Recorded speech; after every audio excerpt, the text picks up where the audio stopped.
Salam Pancasila dan salam penegakan hukum. Ada berita yang menarik terkait salah satu anak dari Presiden pertama Soekarno, Guru Soekarno Putra, di mana ada sengketa hukum yang dihadapinya, yaitu terkait dengan eksekusi rumah menurut putusan Pengadilan Jakarta Selatan, di mana awalnya itu memang guru ini ingin meminjam dana sebesar 30 sekian miliar kepada Gotama. Kemudian 3 bulan berjalan ternyata dia kesulitan untuk membayar. Akhirnya dia meminta bantuan kepada Susi. Nah, Susi ingin membantu guru dengan persyaratan bahwa harus melakukan AJB, akta jual beli, nilai rumah yaitu 15 miliar. Kemudian atas dasar itulah akhirnya eksekusi itu terjadi. Karena guru tidak mampu untuk melakukan semacam prestasi-prestasi yang perlu dia lakukan terhadap sengketa hukum yang dia hadapi. Pada akhirnya putusan pengadilan itu benar-benar mengeksekusi rumah Guru Soekarno Putra. Tetapi ternyata atas eksekusi tersebut Guru Soekarno Putra itu keberatan dan dia mengatasnamakan saya ini anak proklamator, yaitu anak dari Soekarno.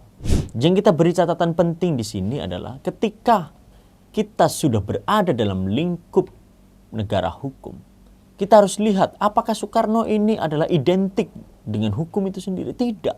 Apakah sang proklamator ini identik dengan negara hukum? Tidak. Jadi ketika proses hukum itu berjalan dan akhirnya memenangkan salah satu pihak, jangan bawa-bawa nama Soekarno, jangan bawa-bawa nama sang proklamator.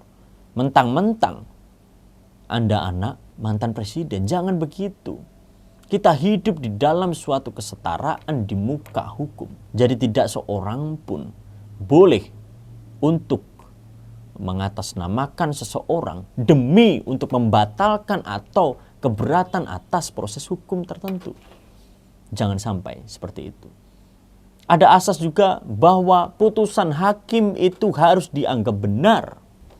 Oleh sebab itu, ketika keberatan atas putusan hakim, ada prosedur-prosedur yang sudah disediakan oleh ketentuan perundang-undangan yang ada di Indonesia. Dan itu yang harus kita tempuh ketika kita keberatan terhadap apa yang diputuskan oleh hakim.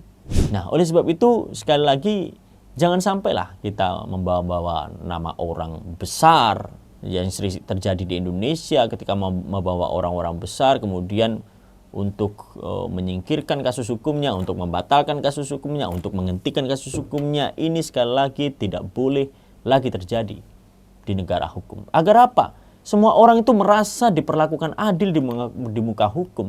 Jangan mentang-mentang dia anak mantan raja, anak sultan, atau anak orang pangkat yang tinggi sehingga hukum itu ditiadakan. Jangan sampai seperti itu. Itu cara-cara yang tidak patut di muka hukum. Itu tidak etis membawa nama-nama orang besar atau ayahnya sendiri untuk menyampingkan proses hukum yang terjadi. Jangan sampai itu terjadi. Mari sahabat Rumah Pancasila, kami mengajak untuk menghormati hukum.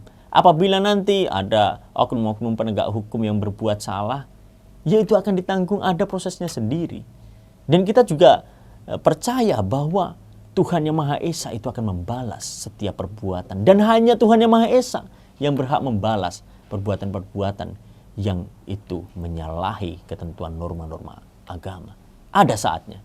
Semua ada waktunya. Ketika kita berbuat salah, kita tidak perlu cemburu. Orang begitu sukses, orang begitu ini, tidak perlu cemburu atas proses-proses mereka. Karena mereka juga mengalami hal yang sama. Kesusahan, penderitaan mereka juga alami nantinya. Semua kita setara di mata hukum maupun di mata Tuhan Yang Maha Esa.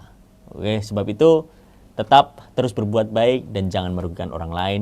Berikan makna yang baik kepada orang lain. Agar kita hidup bersama-sama, gotong royong bersama-sama demi Indonesia yang lebih baik. Jangan lupa sahabat Rumah Pancasila tetap tonton video Rumah Pancasila yang diupload dalam YouTube, TikTok maupun Instagram. Salam Pancasila dan salam penegakan